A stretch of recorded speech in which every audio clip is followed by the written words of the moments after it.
A master manipulator does not need much time to understand you. He does not need your entire story. He does not need to know every chapter of your life. He only needs a few moments to begin the process of reading your nature. In the first 3 seconds, he is already collecting information. Not just your words, but your tone. Not just your face, but your tension. Not just your posture, but the way you carry uncertainty. Because people always believe they are hiding more than they really are. The truth is simple. The human being reveals himself faster than he thinks. A glance gives away confidence. A pause gives away hesitation. A forced smile gives away discomfort. A fast answer gives away nervousness. A defensive tone gives away fear. To an ordinary person, these are small things. To a master manipulator, these are doors. He is not looking for perfect truth. He is looking for patterns. Patterns tell him who you are. Patterns tell him what you want. Patterns tell him what you fear losing. Most people think manipulation begins with words, but it does not. It begins with observation. The manipulator watches before he speaks. He lets silence do the work. He lets you fill the gap. And in filling that gap, you often reveal more than you intended.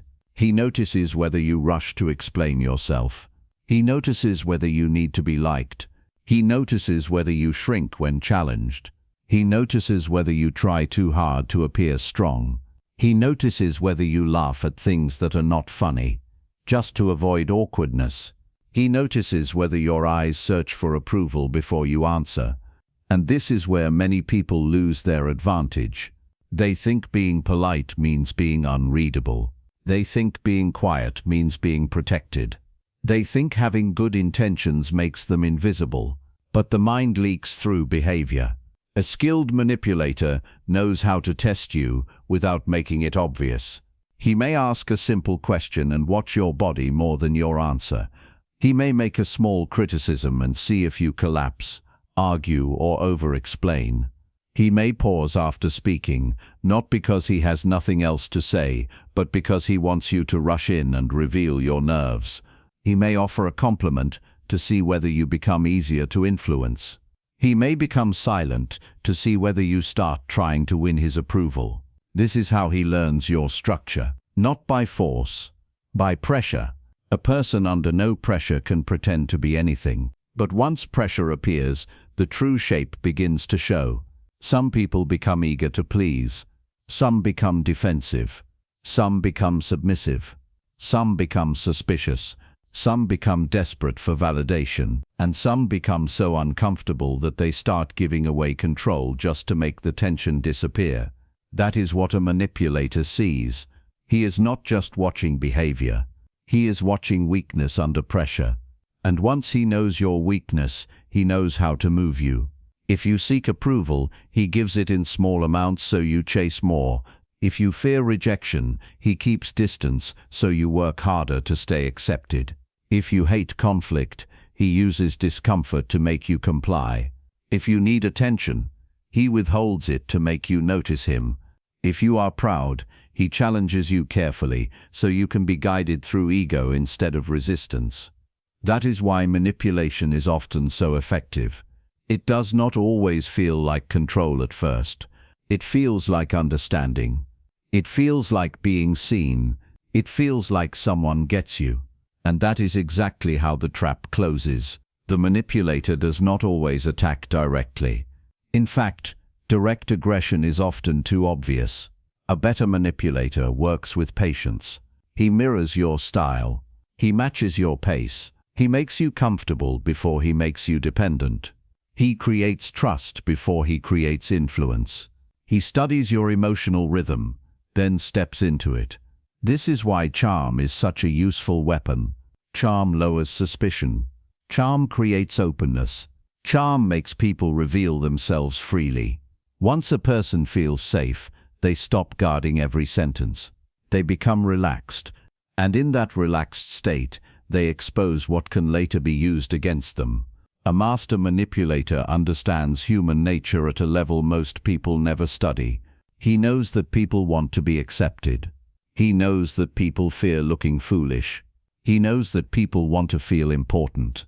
He knows that people will often trade clarity for comfort.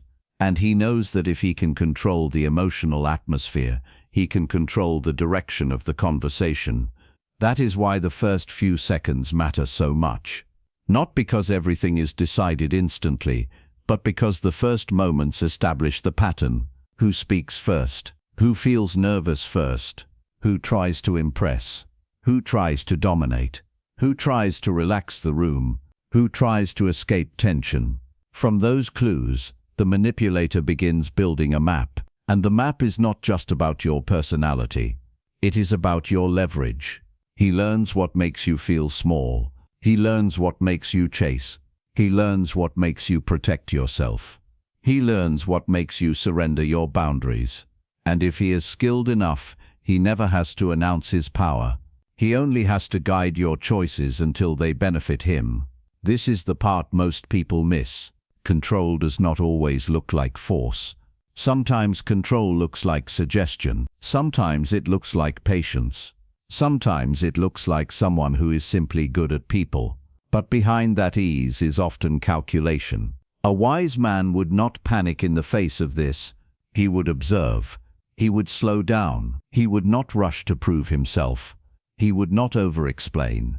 He would not confuse silence with weakness.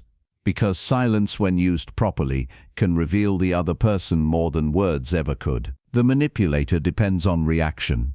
If you react too quickly, you become readable. If you become emotional too fast, you become steerable. If you give too much too soon, you become useful. And useful people are often the easiest to shape. So the warning is this: do not assume that someone who understands you quickly is your friend. Sometimes the person who sees the most is the person who intends to use it. Sometimes being read is not a gift. It is a strategy. A master manipulator watches you in seconds, but the effects of that reading can last much longer. Because once he understands the shape of your mind, he no longer needs to guess. And when a man no longer has to guess, he begins to control. That is why awareness matters. That is why calm matters. That is why restraint matters. Because the person who cannot be rushed, cannot be easily ruled. Strong ending. A master manipulator does not need to know everything about you. He only needs to know enough to move you. And in those first 3 seconds, many people reveal more than they realize. The question is not whether they can read you. The question is whether you know when you are being read.